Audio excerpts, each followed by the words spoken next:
15 जुलाई को होगी प्रदेश कार्य समिति की बैठक। मनोहर लाल खट्टर समेत 1350 पदाधिकारी करेंगे शिरकत। कांवड़ यात्रा व्यवस्थाओं के लिए धनराशि स्वीकृत। मुख्यमंत्री के निर्देश पर 3 करोड़ की धनराशि स्वीकृत। कांवड़ यात्रा को व्यवस्थित ढंग से संचालित करने के निर्देश। सीएम पुष्कर सिंह धामी का बयान। उत्तराखंड की जनता ने हमेशा भारतीय जनता पार्टी की मदद की है। इस बार भी दोनों सीटों पर उपचुनाव बीजेपी जीतेगी। मानसून के बाद शुरू होगी आदि कैलाश यात्रा। बारिश खत्म होने के बाद लिया जाएगा फैसला। 15 दलों में 606 यात्रियों को यात्रा के लिए भेजा गया। भारी बारिश और मानसून के सीजन के कारण यात्रा रुकी। यूसीसी पर बोले सीएम पुष्कर सिंह धामी। जनता से किए वादे को निभाया। उत्तराखंड में अक्टूबर से लागू होगा यूसीसी कानून। 14 जुलाई को होगी यूकेपीसीएस प्री परीक्षा। संवेदनशील केंद्रों की अलग से की जाएगी निगरानी। मुख्य सचिव राधा रतूड़ी ने निर्देश दिए। आप देख रहे हैं के न्यूज, खबरों का सारथी। नमस्कार, खबर उत्तराखंड में आप सभी का स्वागत है। मैं हूं आपके साथ गरिमा वाजपेयी। देहरादून से बड़ी जानकारी आपको हम बताते हैं, जहां पर मुख्य सचिव राधा रतूड़ी ने बैठक ली है और उत्तराखंड सचिवालय में अधिकारियों की बैठक लिए जाने की बात सामने आई है। अहम खबर, प्रारंभिक परीक्षा फुल प्रूफ कराने के निर्देश दिए गए हैं।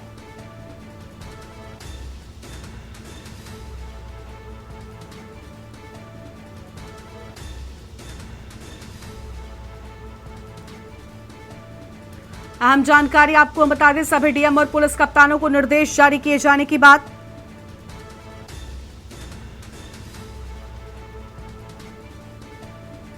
उत्तराखंड सचिवालय को लेकर अहम जानकारी। प्रारंभिक परीक्षा फुल प्रूफ कराने के निर्देश जारी किए जाने की बात कही गई है।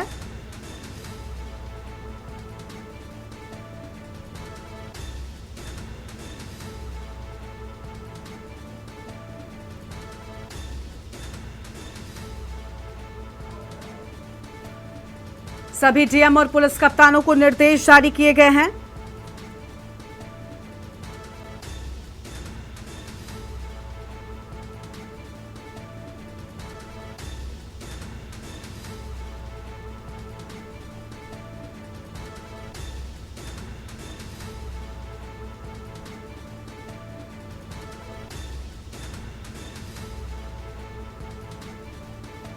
बड़ी जानकारी आपको हम बता रहे हैं। 2 पालियों में कराई जाएगी परीक्षा।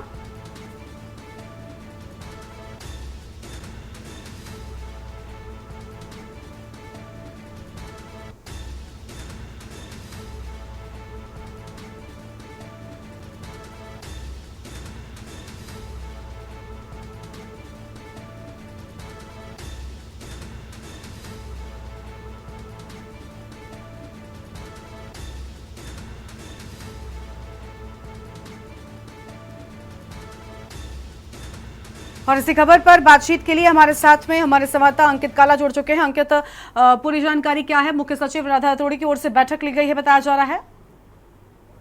बिल्कुल गरिमा, आपको बता दें कि मुख्य सचिव राधा रतूड़ी ने अधिकारियों की बैठक दी है और इसमें जो पीसीएस की परीक्षा है जो कि 14 जुलाई को आरंभ होने जा रही है, इसकी फुल प्रूफ सुरक्षा व्यवस्था की जाए। इसको लेकर के डीएम और पुलिस कप्तानों को जरूरी दिशा निर्देश दिए गए हैं। मुख्य सचिव राधा रतूड़ी ने जिलाधिकारी और सभी एसएसपी को अति सतर्कता बरतने के निर्देश दिए हैं। इसके अलावा खुफिया तंत्र को भी अलर्ट मोड पर रहने के निर्देश दिए गए हैं। आपको बता दें कि उत्तराखंड के सभी जिला मुख्यालयों समेत 24 शहरों में कुल 405 केंद्र बनाए गए हैं, जहां पर की भारी सुरक्षा के बीच इस परीक्षा का आयोजन किया जाएगा। इसी की तैयारी को मद्देनजर मुख्य सचिव राधा रतूड़ी की ओर से सभी को निर्देशित किया गया है। बिल्कुल, साफ तौर पर देखिए यहाँ पर निर्देश दिए जाने की बात सामने बने रहेगा। अंकित हमारे साथ में, हम आगे भी आपसे अपडेट लेंगे। तो 2 पालियों में परीक्षा कराई जाएगी। मुख्य सचिव राधा रतूड़ी की ओर से बैठक लिए जाने की बात कही गई है और बड़ी जानकारी, मुख्य सचिव राधा रतूड़ी ने बैठक ली है। उत्तराखंड सचिवालय के अधिकारियों की बैठक। प्रारंभिक परीक्षा फुल प्रूफ कराने के निर्देश भी उनकी ओर से दे दिए गए हैं। 14 जुलाई को होने वाली है प्राथमिक परीक्षा। परीक्षा में 1.5 लाख से ज्यादा अभ्यर्थी हिस्सा लेंगे। जिला मुख्यालयों समेत 24 शहरों में बनाए गए 405 केंद्र। 2 पालियों में कराई जाएगी परीक्षा।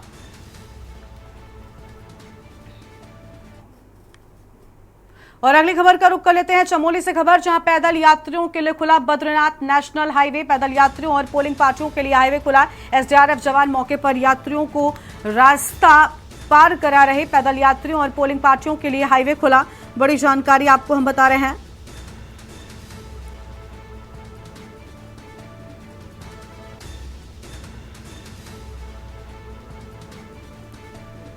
अहम जानकारी आपको हम बता दें और एसडीआरएफ जवान मौके पर यात्रियों को रास्ता पार करा रहे हैं।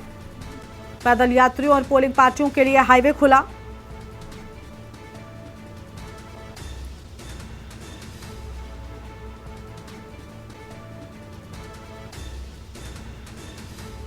एसडीआरएफ जवान मौके पर यात्रियों को रास्ता पार करा रहे। पैदल यात्रियों और पोलिंग पार्टियों के लिए हाईवे खुला। बड़ी खबर आपको हम बता दें, जहां पर पैदल यात्रियों के लिए खुला बद्रीनाथ मार्ग। पैदल यात्रियों और पोलिंग पार्टियों के लिए हाईवे खुला। बड़ी जानकारी आपको हम बता दें और एसडीआरएफ जवान मौके पर यात्रियों को रास्ता पार करा रहे हैं। बड़ी जानकारी। और अंकित काला हमारे साथ में इसी खबर पर बातचीत के लिए जुड़े हुए हैं। अंकित, पैदल यात्रियों के लिए हाईवे खुलने की बात, लेकिन अभी भी लोगों को रास्ता पार कराने की जरूरत पड़ रही है। पूरी जानकारी क्या है? देखिए गरिमा, कल बद्रीनाथ हाईवे पर एक बड़ा जो बोल्डर है या जो चट्टान है वो टूट कर गिर गई थी, जिस वजह से मार्ग जो है वो अवरुद्ध हो गया था।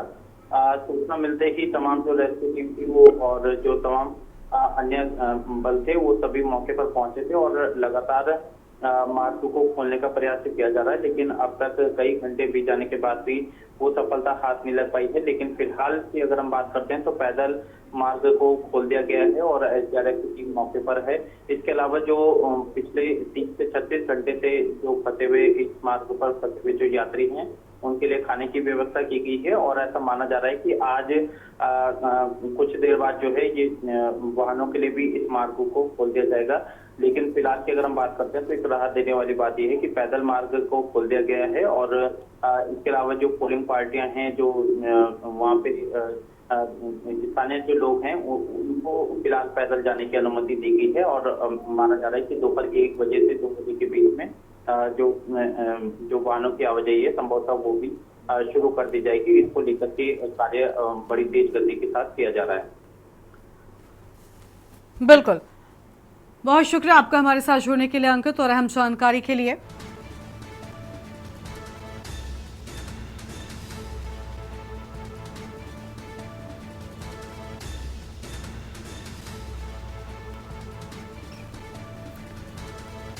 तो ये बड़ी जानकारी आपको हम बता रहे हैं।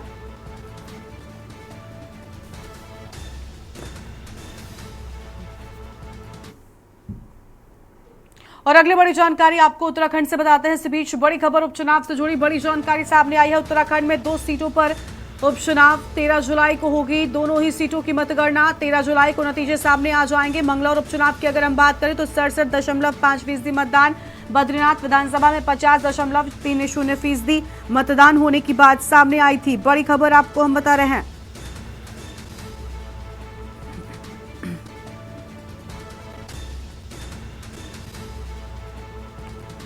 अहम खबर आपको हम बता दें, बद्रीनाथ विधानसभा में भी मतदान प्रतिशत सामने आया है और 13 जुलाई को दोनों सीटों की मतगणना होगी।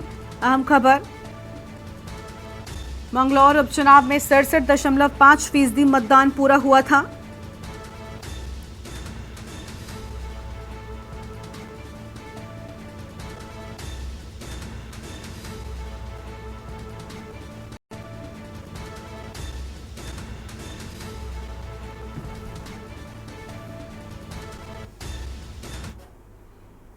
और अगली खबर देहरादून से आपको हम बताते हैं, जहां 5 जिलों में भारी बारिश का येलो अलर्ट जारी किया गया है। 4 धाम यात्रियों को सतर्कता बरतने की सलाह दी गई है। देहरादून, नैनीताल, उधम सिंह नगर, चंपावत, जगमेर जिले में कहीं कहीं भारी बारिश की है संभावना। 4 धाम जाने वाले यात्रियों को सतर्कता बरतने की सलाह मौसम विभाग ने जारी किया है। भूस्खलन की आशंका, बड़ी जानकारी आपको हम बता रहे हैं।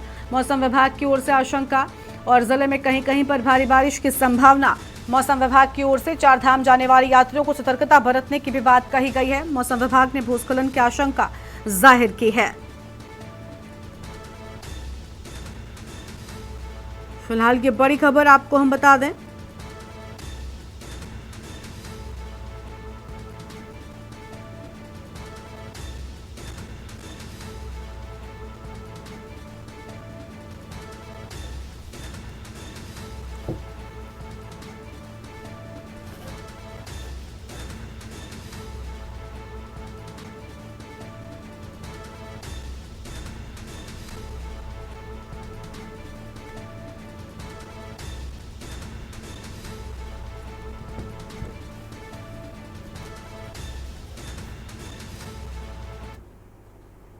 और अगली खबर हरिद्वार से, जहां कांवड़ यात्रा 2024 में पार्किंग की नहीं होगी टेंशन। हरिद्वार में 50,000 गाड़ियां 13 जगह पर होंगी पार्क। हरिद्वार में बनाए गए 14 super zone, 36 zone, 130 sector Kanwar यात्रा में आने वालों के लिए बनाई गई 13 पार्किंग। मेला क्षेत्र में 334 सीसीटीवी से की जाएगी निगरानी। बड़ी खबर आपको हम बता रहे हैं। और हरिद्वार में 50,000 गाड़ियां 13 जगहों पर होंगी पार्क। तो यह हम जानकारी आपको हम बता रहे हैं, जहां पर 13 जगहों पर गाड़ियां पार्क होंगी और कांवड़ यात्रा में आने वालों के लिए विशेष तैयारियां किए जाने की बात सामने आ रही है।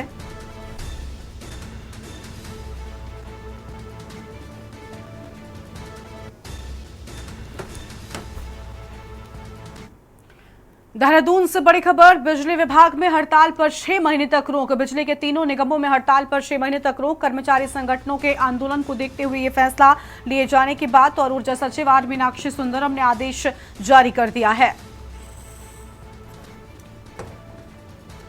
प्रदेश भर में 16 जुलाई को हरेला पर्व को व्यापक जन आंदोलन के रूप में मनाए जाने को लेकर मुख्य सचिव राधा रतूड़ी ने सभी जिलाधिकारियों के एक्शन प्लान की रिपोर्ट तलब की है।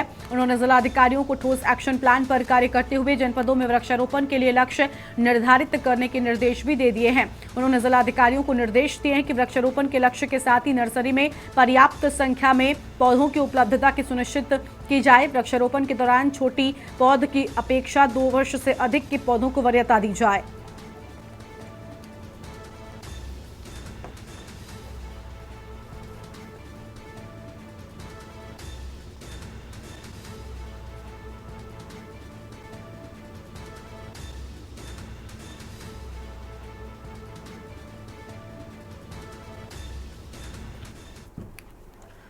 लोकसभा चुनाव के बाद भाजपा की एक बड़ी बैठक देहरादून में होने जा रही है। बैठक में आगामी सांगठनिक और चुनावी रणनीति पर मंथन किया जाएगा। बीजेपी प्रदेश महामंत्री आदित्य कोठारी ने कहा कि लोकसभा चुनाव में शानदार जीत को लेकर सभी पदाधिकारियों एवं कार्यकर्ताओं का आभार व्यक्त करने के अतिरिक्त उनके चुनाव के अनुभवों पर विस्तृत चर्चा की जाएगी और ऐसे तमाम बूथ जहां पार्टी ने अच्छा प्रदर्शन किया है वहां के कार्यकर्ताओं को सम्मानित किया जाएगा। उन्होंने कहा कि इस बैठक में पार्टी के 1350 प्रतिनिधियों के साथ ही खास मेहमान के तौर पर केंद्रीय कैबिनेट मंत्री मनोहर लाल खट्टर शिरकत करेंगे। इसके अलावा प्रदेश प्रभारी, मुख्यमंत्री, प्रदेशाध्यक्ष समेत पार्टी के अन्य वरिष्ठ नेता भी उपस्थित रहेंगे।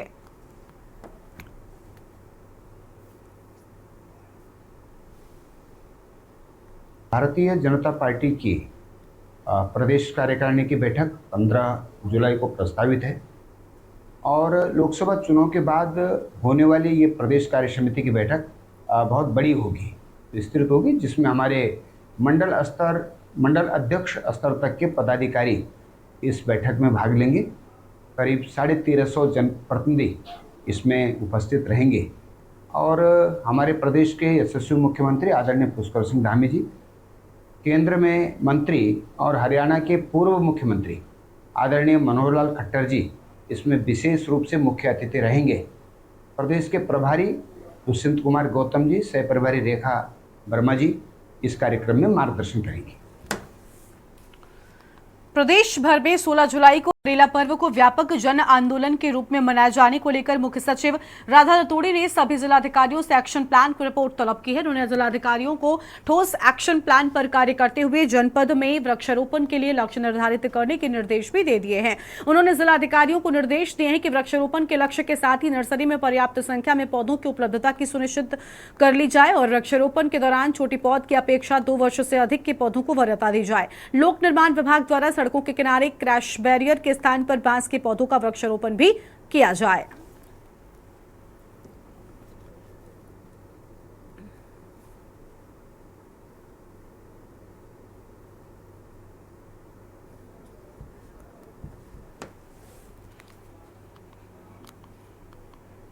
अगली खबर लक्सर से, जहां स्वास्थ्य विभाग ने अवैध व नियमों के विरुद्ध चल रही लैब पर शिकंजा कसना अब शुरू कर दिया है। स्वास्थ्य मंत्री के निर्देश के बाद सीएमओ के द्वारा बनाई गई टीम ने जनपद पर आपको बता दें कि लैब की जांच अभियान शुरू कर दिया है। डिप्टी सीएम तो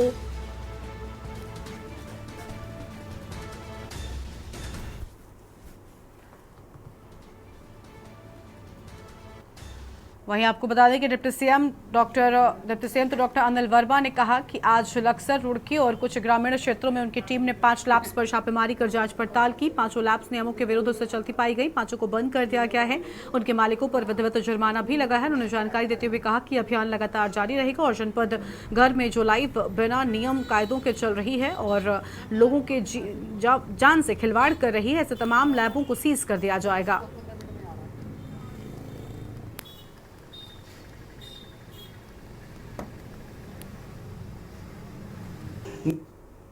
रुड़की में, लंडोरा में और लक्सर में, खानपुर में आज लगातार ये निरीक्षण किया जा रहा है कि जो भी लैब बिना किसी रजिस्ट्रेशन के चल रही हैं और बिना किसी डॉक्टर के जो लोग नाम लिख रखा ऐसे संचालित नहीं की जाएंगी, क्योंकि जब इनका डायग्नोस सही नहीं बन पाएगा तो क्या इलाज किया जाएगा। हमारे सीएम साहब के निर्देशन में हम लोगों को ये निर्देशित किया गया है कि इन लैबों को तुरंत बंद कराइए। पहले अपना जुर्माना देंगे जो भी इनका विधि के हिसाब से होगा, और अगर इनके पास कोई पेपर नहीं है तो इनको बंद करा जाएगा हमेशा के लिए। अगली खबर देहरादून से है, जहां उत्तराखंड के सैनिक कल्याण मंत्री गणेश जोशी ने जम्मू कश्मीर के कठुआ में हुए आतंकी हमले में शहीद हुए उत्तराखंड के 5 जवानों की शहादत पर गहरी शोक संवेदना प्रकट की है। मंत्री गणेश जोशी ने शोकाकुल परिजनों को ये दुख सहने की शक्ति प्रदान की है और प्रार्थना की है। उन्होंने कहा कि प्रदेश सरकार दुख की इस घड़ी में पीड़ित परिवारजनों के साथ खड़ी है। शहीद हुए जवान में टेहरी के आदर्श नेगी, टेहरी के नायक विनोद सिंह, पौड़ी गढ़वाल से कमल सिंह, पौड़ी के राइफलमैन अनुज नेगी, रुद्रप्रयाग जनपद से नायक सूबेदार आनंद सिंह रावत शामिल है।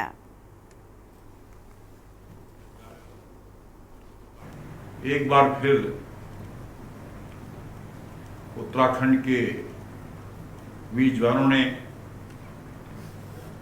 देश की रक्षा के लिए अपने प्राणों की आहुति दी। एक आतंकवादी मुठभेड़ में हमारे 22 गढ़वाल के नायब सूबेदार आनंद सिंह रुद्रप्रयाग के थे, हवलदार कमल सिंह जो पौड़ी से थे, राइफलमैन अनुज नेगी जो पौड़ी से थे, राइफलमैन आदर्श नेगी जो टिहरी के थे, नायक विनोद सिंह जो टिहरी के थे, अपने प्राणों की आहुति दी है। इस कष्ट की घड़ी में पूरी उत्तराखंड सरकार, पूरी भारत की सरकार इन बलिदानों के साथ खड़ी है और इन परिवार को भरोसा दिलाती है। देखिए, हम किसी शहीद को वापस नहीं ला सकते, लेकिन उन शहीद के सम्मान में जो भी बेहतर और हमारी सरकार करेगी, इनकी भावनाओं के अनुरूप इनके परिवार से पूछकर वहाँ के विद्यालयों व सड़कों का नाम इन शहीदों के नाम पर रखा जाएगा। अगली खबर सितारगंज से है, जहां पर कटना नाले में बहे ग्रामीण का शव एनडीआरएफ की टीम ने तीसरे दिन बरामद कर लिया है। रविवार की देर शाम 40 वर्षीय जगदीश मंडल पुत्र विनोद मंडल निवासी निर्मल नगर कटना नाले में बह गया था। मंगलवार को एनडीआरएफ की टीम ने जगदीश का शव ढौरा डैम से बरामद किया है। पुलिस ने शव को कब्जे में लेकर पोस्टमार्टम के लिए भेजा है। जगदीश के घर में कोहराम मचा हुआ है।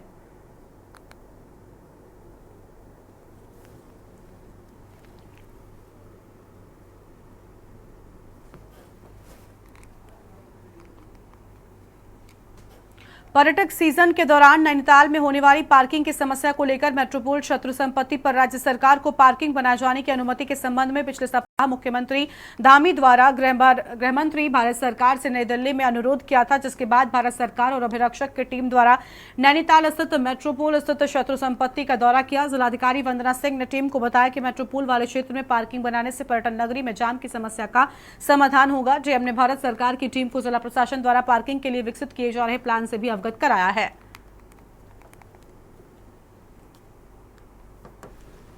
नैनीताल नगर में जो मेट्रोपोल वाला हमारा क्षेत्र है उसके पार्किंग बनाने के लिए एनओसी के लिए काफ़ी पहले से रिक्वेस्ट कर रहे हैं। ये proposal custodian enemy property office में था और उनकी रिकमेंडेशन के बाद गवर्नमेंट ऑफ इंडिया को, भारत सरकार को, गृह मंत्रालय को ये भेजा गया था। तो उसमें अभी माननीय मुख्यमंत्री जी ने पिछले दिनों माननीय गृह मंत्री जी से मुलाकात की थी और उस वक्त इस इशू को रेज़ किया था नैनीताल नगर के लिए।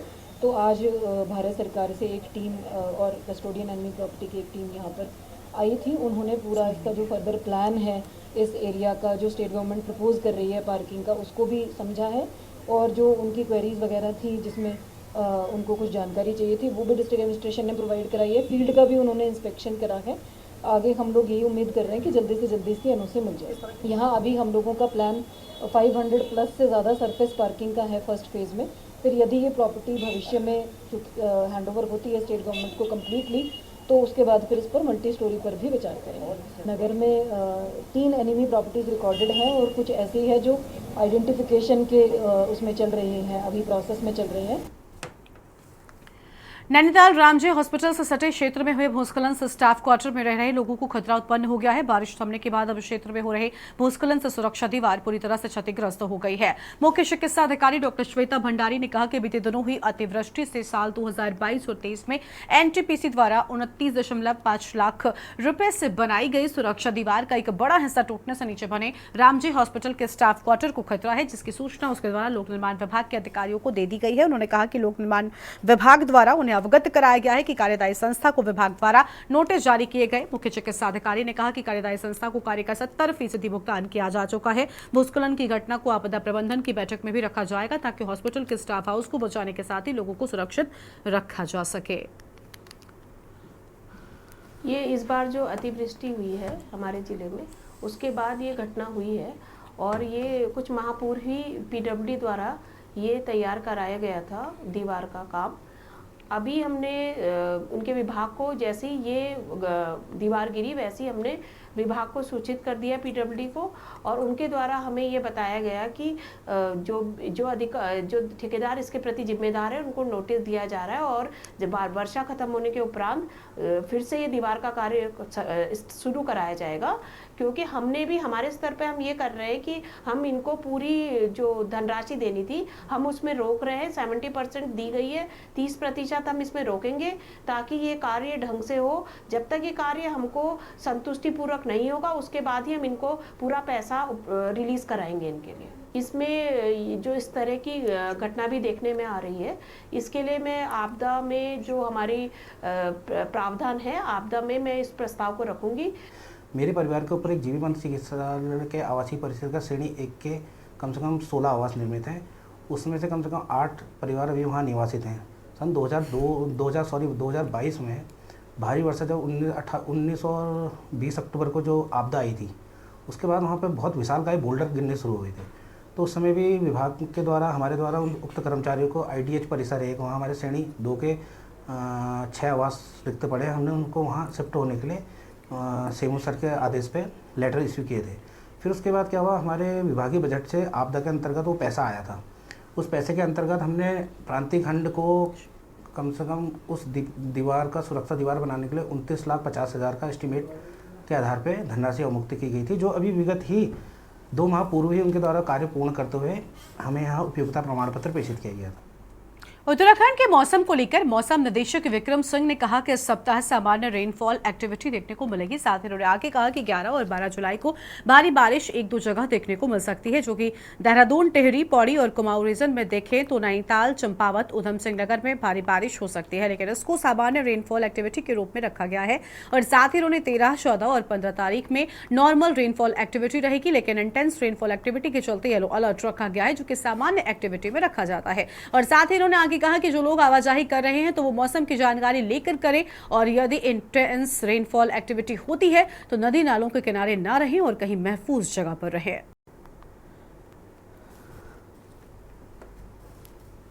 अभी आप एक सप्ताह के लिए अगर बात करते हैं, मौसम में ज़्यादा एक्टिविटी नहीं है।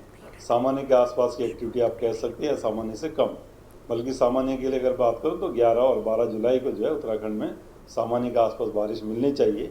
और 11-12 में अगर हम हैवी रेंस की भी बात करें तो एकाध जगहों में देहरादून है, टेहरी है या पौड़ी है, या इसी तरह कुमाऊं रीजन में देख रहे तो नैनीताल, चंपावत या US नगर, तो इनमें संभावना है कि एक आध जगहों में जो है हैवी रेंस भी मिले।